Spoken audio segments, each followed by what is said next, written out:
흔히들 생명이 끊어지거나 이제 완벽하게 멈추는 경우를 가르쳐 우리는 죽었다라고 표현합니다. 죽다. 명사형으로 죽음이라고도 표현하죠. 더 이상 소생할 가능성이 없습니다. 깨어날 가능성이 없을 때만 쓰는 표현이에요. 하지만 이것을 세상에서는 나름 이렇게 문학적인 표현으로 조금 더 순화된 표현으로 사용하기도 합니다. 영원히 눈을 감았다, 숨을 거두었다, 세상을 떠났다라는 식으로 말이죠. 하지만 표현이 바뀐다고 해서 다시는 깨어나지 못하는 상태가 된, 즉 생명이 끊어진 그 죽음의 상태 자체가 변하는 건 아닙니다. 마찬가지로 성경에도 수많은 사람들의 그 마지막을 그가 죽었다라고 기록하고 있습니다. 하지만 오늘 읽은 본문에서 스데반의 경우는 성경 기자가 그렇게 기록하지 않았습니다. 이 말을 마치고 자니라, 그가 잠들었다라고 표현합니다. 우리가 통상적으로 잠이 든다라고 생각을 하면 그래도 약간 좀 평안한 상태를 떠올릴 수가 있습니다. 하지만 스데반이 지금 잠들었다라고 표현할 만큼의 그런 평안한 상태라는 것은 아무도 인정할 수가 없는 것이죠. 그는 지금 전혀 잘못한 게 없는데도 억울하게 또 죄인 취급을 받았고, 또 분명히 틀린 말이 아니고 복음을 전했음에도 불구하고 오히려 하나님을 가장 잘 안다는 사람들에게 붙잡히고 이끌려서 성 밖으로 내던져지고 돌에 맞아서 비참하게 죽어갔습니다. 평안하게 누워서 사람들의 위로와 그들의 그런 관심 속에서 죽은 게 아니라 증오와 저주의 눈빛 속에서 굉장히 고통 가운데 죽어갔습니다. 그런데 그를 잠들었다라고 표현해요. 왜 성경은 그 비참한 죽음에 대해서 잠들었다라고 표현하는 것일까요? 오늘 우리는 이 본문을 살펴보면서 성경이 성도의 죽음을 잠으로 표현한 것, 그리고 성도의 죽음이 잠이라는 것을 아는 자로서 남은 생을 어떻게 살아야 되는가를 살펴보고자 합니다. 우리가 통상적으로 잠이 들었다라고 표현을 하면 가장 기본적인 전제가 하나 있습니다. 무엇일까요? 깨어난다는 전제가 있습니다. 그게 없으면 잠들었다고 표현하지 않아요.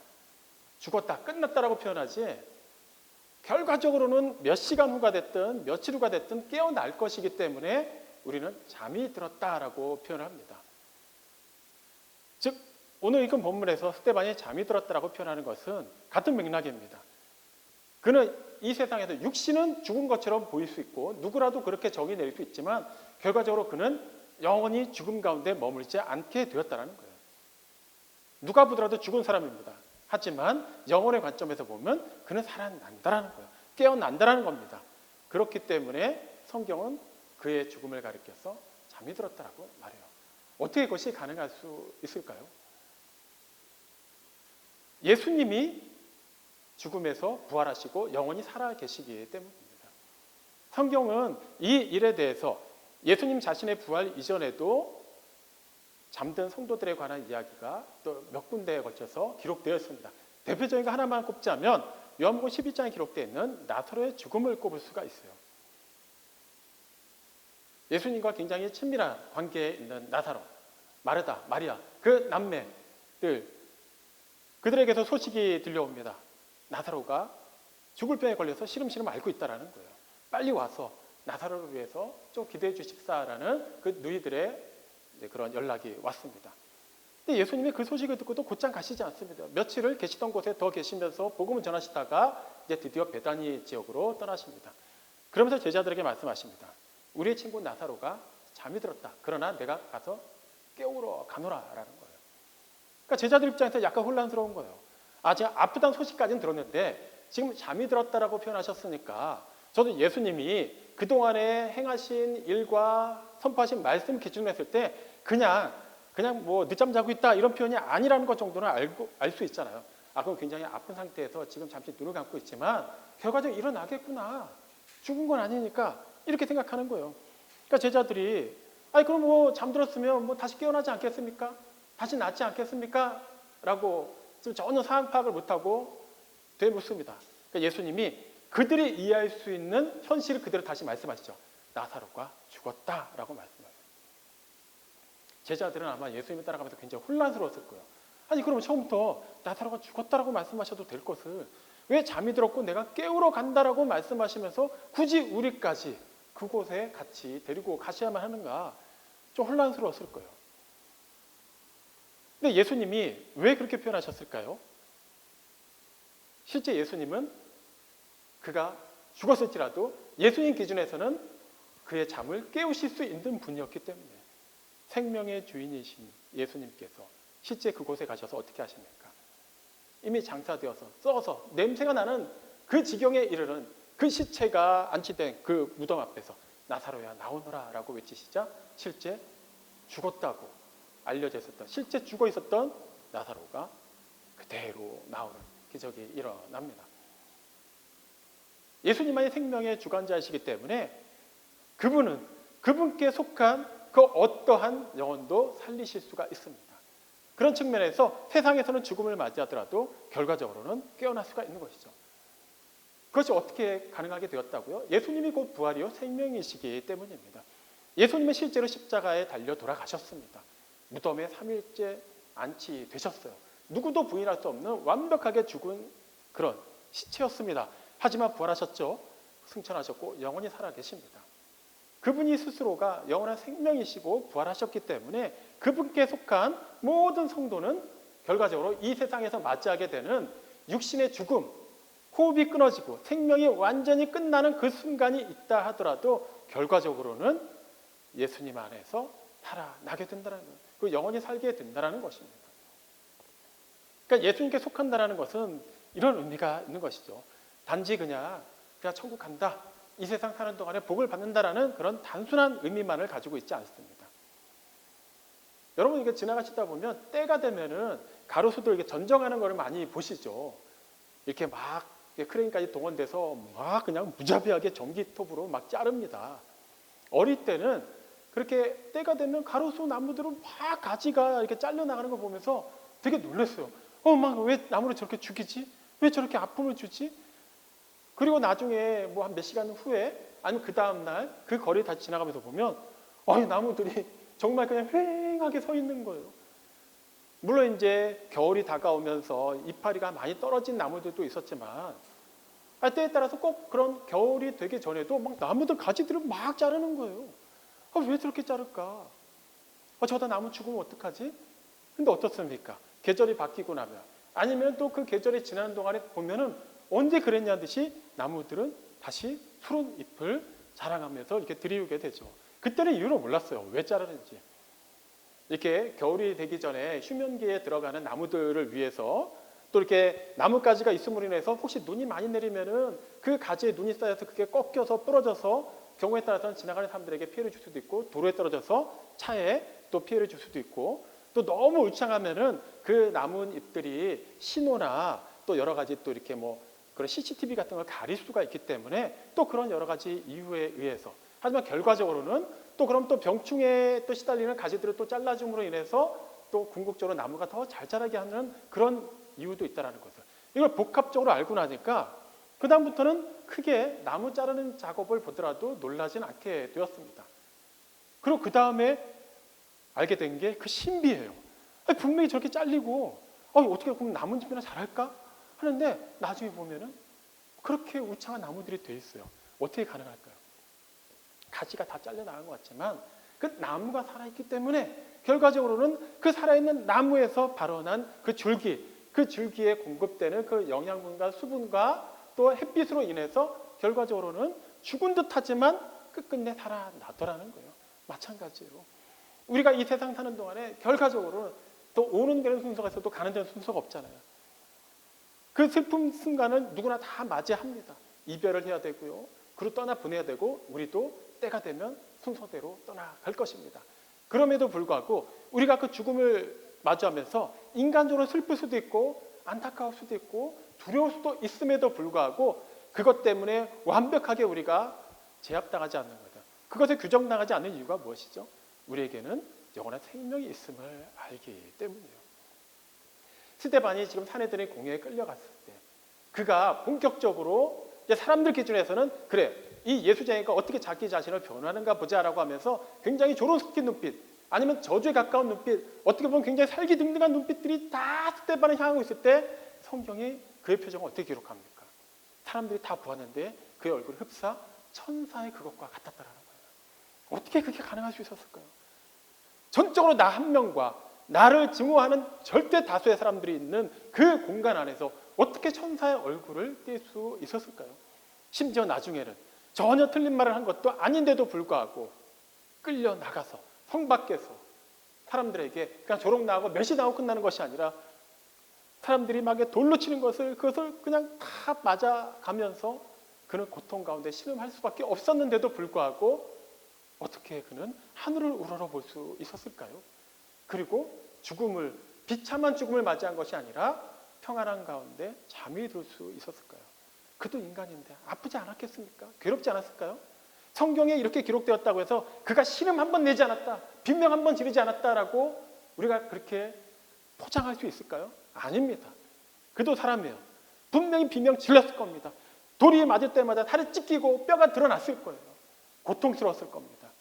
심지어 돌을 치는 사람들 중에도 굉장히 또 안타까운 마음을 가지는 사람들도 있었을 거예요. 그 상황이 그렇게 절대 다수의 악한 사람들이 그냥 살기 등등한 상태로만 죽이지는 않았을 거예요. 굉장히 처참한 광경입니다. 그런데도 그는 오히려 하늘을 우러러볼 수 있었어요. 그리고 하나님 보좌 우편에 서신 예수님을 만날 수 있었습니다. 어떻게 그게 가능했을까요? 그는 자신을 향해서 날아오는 그 증오 섞인 돌멩이들을 바라보지 않았습니다. 하늘을 바라봤기 때문에 그는 이제 곧 임박한 그 죽음에 잠식당하지 않았어요. 그 너머의 영원한 생명을 바라보았어요. 그에게 부활신앙이 있었어요. 그렇기 때문에 이 죽음을 그는 잠으로 받아들일 수 있었던 겁니다. 그래, 이 고난 상태에서 나는 이제 잠이 들고 하지만 주님 품 안에서 깨어날 것이다 라는 그 확신이 있기 때문에 잠이 들 수 있는 것입니다. 장거리 여행을 차로 이렇게 다녀오게 되면 운전자는 당연히 잠이 깨 있어야 되죠. 그래서 운전자 옆에 있는 조수석에 있는 사람은 가급적이면 운전자가 계속해서 깨어있을 수 있도록 말도 걸어줘야 되고 때로는 뭐 주전부리도 챙겨주고 해야 됩니다. 보통 그 역할은 이제 부부가 해요. 남편이 운전하면 아내가 하고 아내가 운전하면 남편이 옆에서 도와줍니다. 그리고 뒷좌석에 앉아있는 아이들은 처음에는 막 시끄럽게 떠들다가 나중에 시간 보면 다 고개 꺾여서 잠을 잡니다. 어떻게 그게 가능할까요? 믿기 때문이에요. 지금 앞에서 운전대를 잡고 있는 아빠가, 엄마가 결과적으로 그 목적지까지, 집까지 안전하게 나를 태워서 갈 것이라는 믿음이 있기 때문에 가다가 사고 나면 어떡하지? 나라도 계속 운전하고 있는 아빠, 엄마를 계속해서 뭐 힘을 실어드려야지 이런 것까지 깊이 고민하지 않습니다.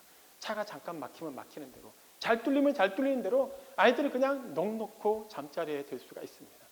그럴 때가 되면 분명히 엄마 아빠가 도착지에서 깨울 것을 알기 때문이에요. 마찬가지입니다. 성도가 이 세상에 살아가면서 성도이기 때문에 아무런 고통이 없는 거 아니죠. 오히려 세상적인 방식을 포기하고 그 진리와 생명의 길을 가기 때문에 세상 사람들이라면 겪지 않아도 되고 굳이 스트레스 받지 않아도 되는 일을 우리는 오히려 더 겪습니다. 그런데도 불구하고 때에 따라서는 그 고통으로 점철된 돌멩이들이 우리를 향해서 날아오는데도 우리가 묵묵히 맞아야 되는 그 상황조차도 참아내고 맞아들일 수 있는 이유가 무엇입니까? 결과적으로 우리는 이것으로 끝나지 않기 때문이에요. 이것의 궁극적인 결과가 무엇인지를 알기 때문에 눈을 감더라도 여기서 완전히 끊어지는 것이 아니라 눈을 뜨고 영원한 안식을 누릴 수 있다는 것을 알기 때문입니다. 그러면 이렇게 부활신앙이 있기 때문에 우린 이 세상에서의 끝나는 그 순간을 잠으로 알고 끝끝내 깨어나서 영원히 주님 품 안에서 살아날 것을, 살아있을 것을 안다는 것, 구원의 확신, 천국에 간다라는 그 확신, 이것을 가지고 있는 것으로 끝나는 것일까요? 그렇지 않다는 거예요. 오늘 스데반은 단지 그냥 그 짧게 고통 가운데 죽어가면서 기도하는 모습만 보여주고 그의 생을 정리하지 않았습니다. 그가 남긴 그 기도 크게 나눠보면 두 개로 나눌 수가 있어요. 59절에서 뭐라고 얘기합니까? 주 예수여, 나의 영혼을 받아주옵소서. 근데 이 기도 우리에게 익숙한 기도 아닙니까?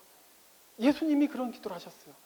십자가에 달려 돌아가실 때 아버지여, 내 영혼을 아버지 손에 부탁드립니다 라고 기도하셨어요.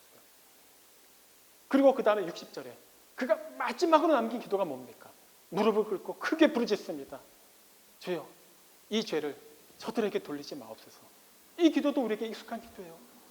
예수님이 자기를 십자가에 못 박고 조롱하고 있는 그 사람들을 향해서 어떻게 기도하십니까? 아버지여, 저들을 사하여 주옵소서. 지금 스데반은 그 고통 가운데서도 어떻게든 예수님이 십자가에 달려 돌아가실 때 뭐라고 말씀하셨지? 그거 기억하셔서 나도 이왕이면 좀 따라하면서 멋지게 세상을 떠나야겠다. 즉 그거 막 염두에 두고 그 말을 뱉은 것일까요? 아니라는 거예요. 그는 이 세상에서의 모든 끝이 결과적으로 끝이 아니라 영혼으로 들어가는 그 문이라는 것을 알고 있었고, 그 일이 예수님으로 말미암아 생겨난 문이고, 그 길이 예수님이 몸소 놓은 길이라는 것을 알고, 결과적으로는 그 예수님을 통하여 하나님께 나아갈 수 있다는 것을 알고 있었어요. 그렇기 때문에 그분이 살아계심으로 인해서 그 살아계신 하나님께서 그를 그 영광스러운 자리까지 이끄시기 위해서 자신의 모든 것을 내어주신 것을 알았고, 또 그분의 가르침을 기꺼이 따라야 되는 그 성도의 품격을 놓치지 않았습니다. 그래서 그는 우리가 구체적으로 사도행전 기록만 놓고는 볼 수 없을지라도 우리는 충분히 유추할 수 있어요. 그는 단지 성령으로 충만하고 지혜가 충만해서 제대로 성경도 보지 않았는데, 굳이 성경에 대해서 깊이 고민하거나 연구하지도 않았는데도 그렇게 말씀을 잘 전하고 구제사역에 지혜롭게 힘쓸 수 있었던 게 아니라는 거예요. 이미 살아나셨고, 그리고 기꺼이 그 길로 나를 이끄시면서 영원한 생명의 길을 걷도록 인도해 주신 그 주님을 계속해서 사모하고 그분의 가르치심, 그분의 살아내신 삶을 계속해서 묵상하고 기도하고 살아냈던 겁니다. 우리가 어떤 큰 위기 상황 가운데서, 고난 중에서 어떤 믿음의 행동이 나올 때 그것은 어떤 것이 갑자기 생겨나는 게 아니에요. 우리의 평소 믿음이 그때 나오는 겁니다.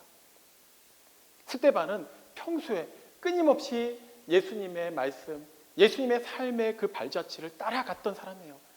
그렇기 때문에 그 절체절명의 순간, 이거 절체절명도 아니죠. 그냥 그 끝나가는 순간조차도 그에게서는 예수님의 향기가 드러날 수 있었던 거예요. 바울의 표현처럼 세상을 향해서 보내지는 편지로서 그가 그의 삶의 하나하나가 예수님의 그 피로 새겨진 활자가 돼서 그 사람들에게 지금 선포되고 있는 것입니다. 정말로 부활신앙이 있는 사람, 구원의 확신이 있는 사람, 이 세상에서의 종말이 끝이 아니라 결과적으로 잠일 뿐이며 궁극적으로 깨어나서 영원히 살 것을 아는 사람들은 그 영원히 살아계신 하나님의 말씀을 지금 주어진 이 삶 속에서도 살아낸다는 거예요. 구원의 확신이라는 것은 단지 이 세상 끝날 때 나는 드디어 천국 간다라고 자신 있게 말할 수 있는 하나의 보험 증서가 아니라는 겁니다. 영혼이라는 것은 그냥 우리가 사는 세상과 우리가 살아내고 있는 이 시간과 별도로 따로 구별되어 있는 게 아니에요. 이미 우리가 살고 있는 이 시간, 이 공간도 그 안에 포함이 되어 있는 겁니다.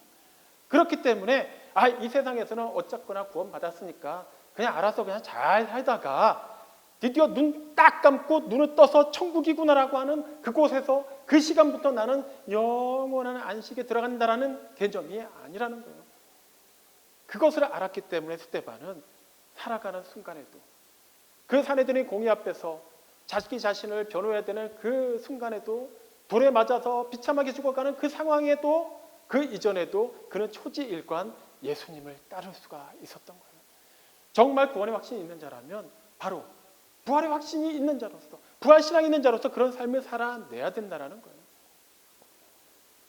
예수님께서 했기 때문에 예수님이 가신 그 길을 마땅히 가는 겁니다. 어제, 그러니까 제가 이게 사용하고 있는 그 컴퓨터 프로그램에 이렇게 어느 특정한 날짜가 되면 뭐 10몇 년 전 오늘 뭐 기록입니다, 사진입니다 하면서 이렇게 뜨는 게 있어요. 근데 어제 사진 몇 장이 뜨더라고요. 보니까 제 딸 어릴 때 사진 몇 장이 뜨는 거예요.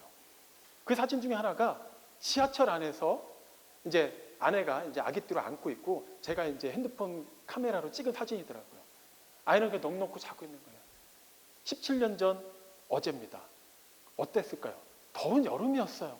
예, 아이들을 여름에 안아보거나 업어보신 분들은 다 공감할 거예요. 그 아이와 그 안고 있는 부모 사이에 그 땀이 밖에 있는 동안은 어떻게 할 수가 없습니다. 막 서로 지치는 거예요. 근데 그때 우리가 지하철 안에 딱 탔는데 너무 시원했어요. 정확히 기억합니다. 6호선 대흥역이었어요. 예. 근데 그전까지 서로 도와갖고 막 되게 힘들었던 기억이 나는데 그 사진 속에 보면 아이가 너무 평화롭게 잠이 들어있는 거예요. 고개를 뒤로 살짝 젖히고 입도 살짝 벌리고 시원하기 때문에. 근데 그 시원한 지하철 안까지 아이가, 갓난 아이가 스스로 걸어갔을까요? 아니에요. 그 아이를 안고 있는 엄마가 그것까지 갔기 때문이에요. 마찬가지입니다. 우리가 예수님께 속했다는 게 그런 의미인 거예요. 예수님이 우리를 품고 그 생명의 길로 들어가셨어요. 그리고 그 생명의 길을 걷는 자로서 어떻게 살아내야 되는가를 계속해서 보여주셨고 품고서 그것을 살아내셨어요. 그렇기 때문에 우리 또한 그냥 넋놓고 그냥 매달려서 아유 그냥 예수님 알아서 다 하시고 우리는 그냥 아멘하면 되는 것이구나 이렇게 끝내서는 안 된다는 거예요. 아기를 안고 부모가 그 더운 여름에도 전혀 그 땀을 흘린 것에서 이렇게 괴념치 않고 기꺼이 그 수고를 감당하는 이유가 무엇일까요? 다 평생 이렇게 살아라. 그게 목적이 아니잖아요. 지금은 하나의 과정이잖아요. 이 아이는 점점 장성할 것이고 자기 스스로 자기 의지를 가지고 이제는 발을 딛고 살아가겠죠. 여러 가지 어려운 일도 있을 것이고요. 기쁜 일도 맞이할 거고요. 많은 문제들을 겪어가게 될 것입니다. 하지만 그것을 넉넉히 잘 이겨내기를 바라고 또 그 수준이 되기 위해서 필요한 힘도 주고 가르치고 때에 따라서 보살펴주고 인도하는 것 아닙니까? 예수님이 우리에게 그렇게 하셨다는 거예요. 또 지금도 그렇게 하고 계시다는 겁니다. 우리가 지난 한 주 동안 암송했던 하나님의 말씀 뭐였죠? 디도서 2장 14절 말씀. 거기에는 복음의 핵심이 진짜 너무나도 압축돼서 잘 들어가 있어요. 그가 우리를 대신하여 자신을 주심은 이유가 무엇이라고요? 모든 불법에서 우리를 속량하시고 우리를 깨끗하게 하사 선한 일을 열심히 하는 자기 백성이 되게 하려 하심이라는 거예요. 그냥 예수님이 우리를 대신해서 죄값을 치러주신 것은 아유 딴 건 모르겠고 우리 하나님 아버지께서 너네 어떻게든 천국 가게 하시려고 나 좀 희생시키셨다. 나는 그냥 아버지 뜻에 순종한 것이고 너희들은 그저 운 좋게 나 믿어서 천국 가는 거다. 이것만을 위해서 그렇게 하신 게 아니라는 거예요. 결과적으로는 이 세상에 남아있는 그 삶, 이제는 하나님의 자녀로서 성도로서 그리스도인으로서 어떻게 살아야 되는가, 선한 일을 열심히 하는 하나님의 백성답게 살게 하시기 위해서도 그 일을 하셨다는 거예요. 다시 말하면 우리의 행위로 구원받는 것이 아니라 전적인 하나님의 은혜로서 우리가 구원받았고 구원받은 자로서 그 은혜에 참여한 자로서의 우리의 행위가 어떠해야 되는가를 알려주셨다는 거예요. 그리고 끊임없이 말씀으로 또 기도 가운데 찬양 가운데 또 설교 중에 또 신앙서적 묵상하는 가운데 또 여러 가지 우리의 신앙생활의 여정 가운데서 깨우쳐 주시고 인도하시고 찔러 주시고 깨뜨려 주시고 그렇게 우리로 하여금 부활 신앙을 가진 자로서 어떻게 살아야 되는가를 알려주신다는 거예요. 또 그 큰 맥락 안에서 볼 때 또 스데반이 우리에게 주는 도전이 무엇입니까? 60절 그 말씀이죠. 저들의 죄를 용서하여 주옵소서. 이게 보통 일입니까? 우리가 나에게 잘해주는 사람에게도 평생 나도 잘해주는 것도 쉽지가 않아요. 그렇지 않습니까? 아무리 나에게 잘해주는 상대가 있어도 내가 기분 나쁘면 어쩔 때는 이렇게 툴툴댈 수도 있고 우리 상처 주는 행동을 할 수도 있어요. 하물며 나에게 해를 끼치는 사람, 심지어 지금 나를 죽이려고 달려드는 사람, 그리고 나를 지금 죽이고 있는 사람, 끝끝내 나를 죽일 사람을 위해서 오히려 그 죄를 용서해달라고 기도하는 것, 이게 인간적인 의지로 가능한 일일까요? 그냥 불가능합니다. 근데 스데반이 그걸 하고 있어요. 스데반은 믿음이 좋았나 보다. 과연 그냥 믿음이 좋고 스데반만이 할 수 있는 기도였고 예수님만이 하실 수 있는 기도였던 것일까요? 그렇지 않다는 거예요. 스데반도 우리와 똑같이 죄와 허물 가운데 태어난 인생이었어요. 그도 우리와 똑같이 성령님의 내주 교통하심 안에서 성령님의 인도하심을 따라서 살아낸 사람입니다. 물론 어떤 일을 하였는가를 놓고 보면은 분명히 업적에 대해서는 우리가 그보다 더 낫다라고 말할 수 없는 것이 있어요. 그렇다고 해서 스데반은 워낙에 그렇게 특별하게 구별된 사람이고 우리는 감히 그의 발끝도 따라가지 못하는 사람이고 이건 아니라는 거예요. 그와 우리 사이에는 분명한 공통점이 있기 때문에 무엇이죠? 그도 우리도 나도 죄와 허물로 죽어있는 존재들이었고 영원한 심판을 면할 수 없는 소멸당할 수밖에 없는 존재들이었다는 거예요.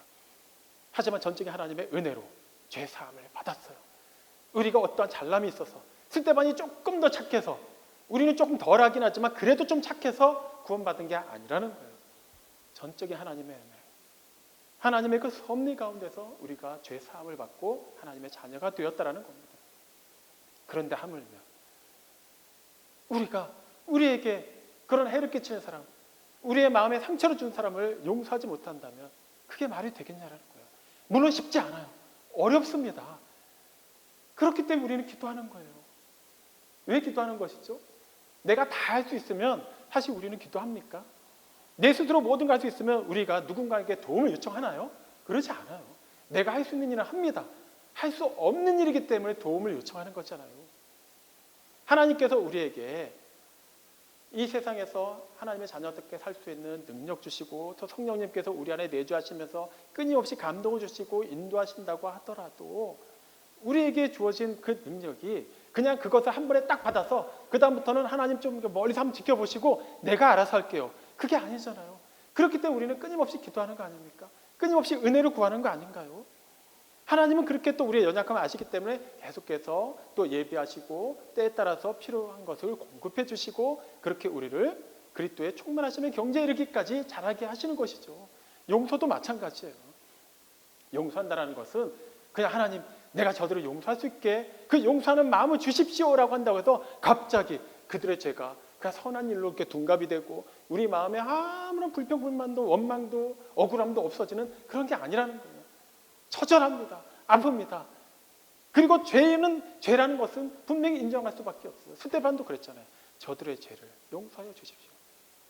갑자기 스데반이 그때 너무 거룩해 져서 제가 보니까 저도 죄인이었는데 감히 저들이 나에게 돌을 들어서 치는 것을 죄라고 말할 수 있겠습니까? 이렇게 하잖아요. 죄라고 스데반도 분명히 인정합니다. 다만 무슨 차이가 있는 것이죠? 원망하지 않아요. 저주하지 않습니다. 억울해하지 않아요. 그것을 인정할 때 그것에 대한 최종 판단을 하나님께 맡기는 거예요. 하나님, 그래도 내가 다른 사람들보다 조금 더 착하잖아요. 조금 더 양심적이고 그나마 법을 잘 지키잖아요.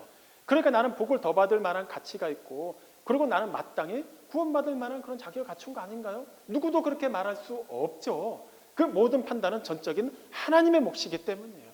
그것을 알기 때문에 우리 또한 물론 인간적으로는 누군가를 보면서 왜 나한테 저런 말하고 저런 행동하고 과거에 그렇게 상처를 주고 왜 나에게 이렇게 경제적인 손해를 입히고 왜 사람들 앞에서 나를 이렇게까지 망신을 주고 라고 하면서 분명히 미워하는 감정이 생길 수 있지만 끝내 우리가 선택해야 되는 것은 우리는 그 영원한 생명을 알고 이미 그 생명 안에 거하고 있는 자로서 하나님 저 사람의 죄를 사하여 주십시오라고 기도할 수 있어야 된다는 거예요. 그렇게까지 기도한들 사실 내가 그렇게 기도해 봤거든요. 그렇게 열심히 헌신하고 살아봤거든요.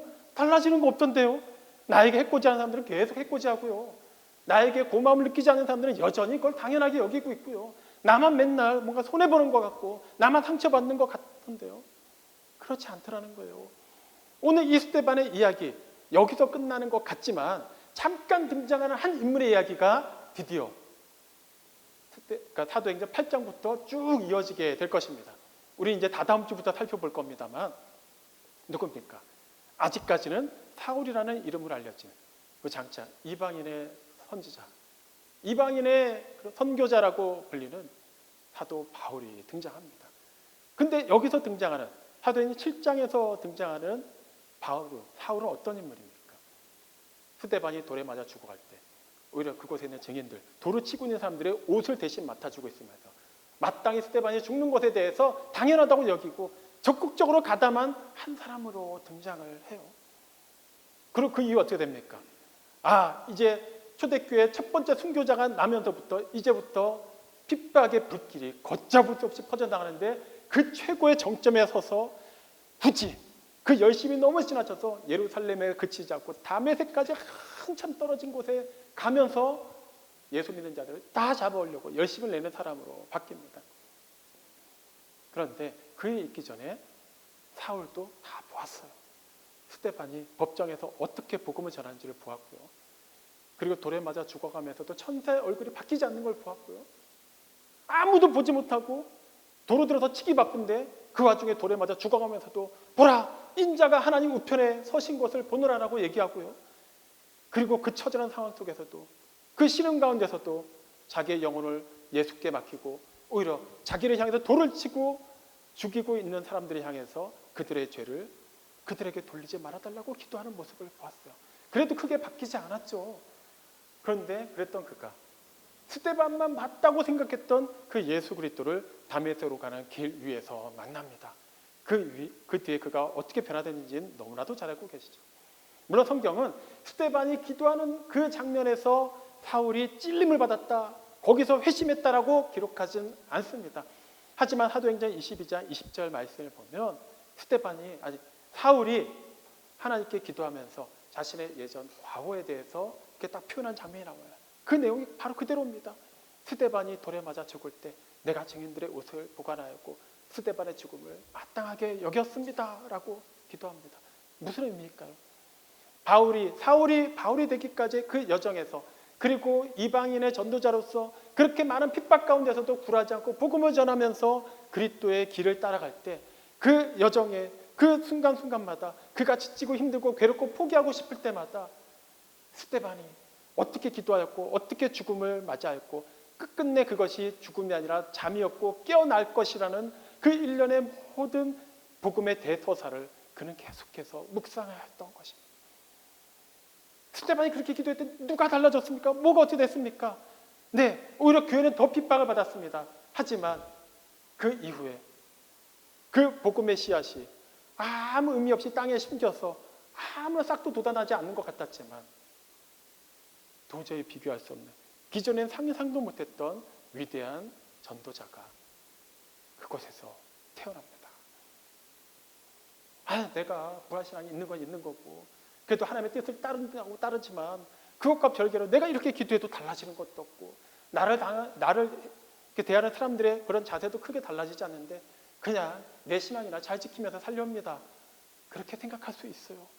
하지만 우리는 정말 하나님이 자신의 생명을 기꺼이 주시면서까지 살려주셨을 때는 고작 그 정도 수준에 머물라고 그렇게 하시지 않았다는 것을 이미 잘 알고 있는 사람들입니다.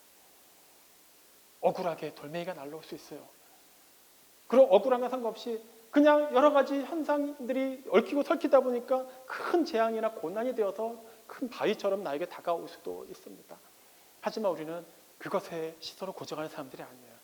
그 너머에 있는, 결과적으로는 피해갈 것이고 결과적으로 부딪히더라도 우리를 끝끝내 죽일 수 없는 그 돌멩이들에 굴하지 않고 자리에서 벌떡 일어서셔서 나를 바라보시고 나를 맞이할 준비를 하고 계시는 주 예수 그리스도를 바라보는 자들이에요.